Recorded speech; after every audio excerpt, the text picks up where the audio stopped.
Afrika Selatan berhasil membuat pesta sepak bola Piala Dunia 2010 berlangsung meriah.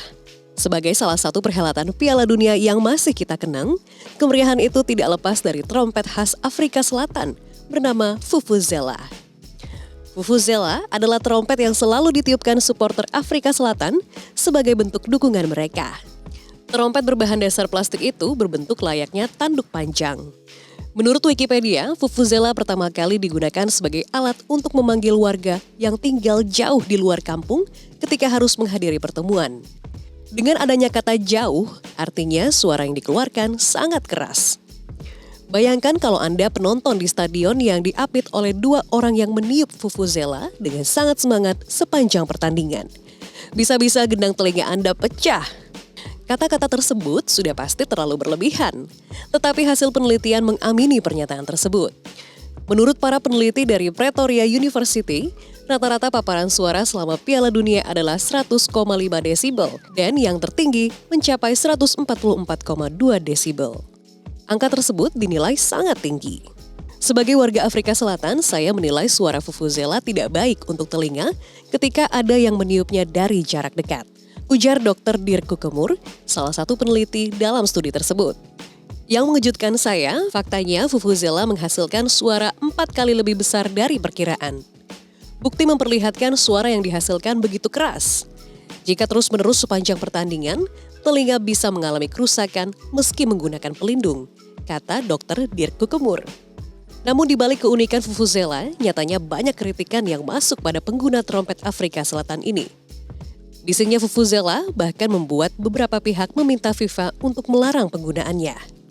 Narasi ini tentu ditolak keras oleh supporter Afrika Selatan yang menganggap Vuvuzela sebagai simbol sepak bola mereka. Penggunaan Vuvuzela yang berisik di Piala Dunia 2010 menuai berbagai protes. Salah satu pihak yang mengajukan protes adalah Asosiasi Sepak Bola Jepang, JFA.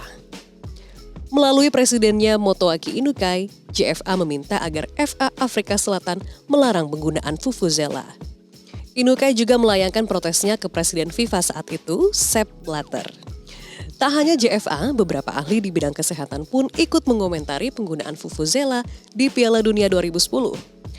Menurut Dr. Ruth McNerney, supporter yang meniupkan Vuvuzela perlu punya etika untuk tidak terlalu dekat mengingat penularan penyakit sangat bisa terjadi. Narasi penolakan terhadap Vuvuzela tentu saja ditentang oleh supporter Afrika Selatan. Mereka dengan tegas menolak adanya pelarangan terhadap Vuvuzela yang menjadi ciri khas Afrika Selatan. Salah satu supporter Afrika Selatan, Freddie Make, bahkan berbicara lantang terhadap narasi pelarangan tersebut. Saya akan menjadi orang pertama yang ditangkap jika Vuvuzela dilarang. Jika tidak diizinkan masuk stadion, itu berarti kami semua tidak akan masuk ke dalam. Ujar Freddie dikutip dari Goal. Freddie juga menyindir beberapa pihak yang menolak adanya Vuvuzela di Piala Dunia 2010. Salah satunya JFA. Freddie mengatakan Vuvuzela adalah simbol bagi masyarakat Afrika Selatan, layaknya karate di Jepang.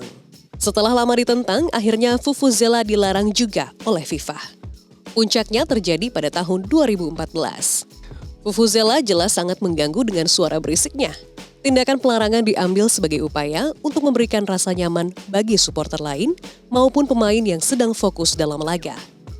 Vuvuzela yang masuk dalam benda terlarang FIFA juga berpotensi menjadi senjata yang bisa melukai. Hingga saat ini Vuvuzela dilarang di sepak bola Eropa dan beberapa cabang olahraga lainnya.